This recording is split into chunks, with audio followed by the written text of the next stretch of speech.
Okey, oleh sebab horn lama ni masuk air, itu balik langgar air banjir, dia punya bunyi pun macam bunyi serak-serak basah dah.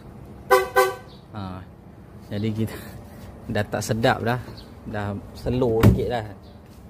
Kita wiring semua dah kasih wire baru pun sama juga, tetap bunyi macam tu. Memang masuk air teruk lah. Mungkin dalam dia tu dah karat. Dah adjust dia punya skru belakang tu pun sama, tak jadi juga. Bunyi dia masih macam tu, serak. Kita gantilah horn baru, horn murah je kita beli, jenama Type R. Yang lama ni jenama Bosch. Okay, yang lama jenama Bosch, bertahun juga pakai lah.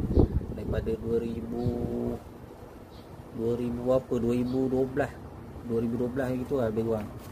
Lama kita tukar ni. Tengok bunyi dia macam mana. Okay, kita dah siap pasang horn yang baru.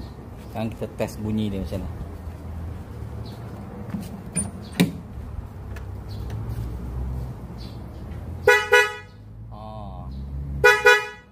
Beza kan? Tadi serak-serak basah. Yang ni dia nyaring sikit. Okey, settle. Memang horn ni buat spare boleh lah.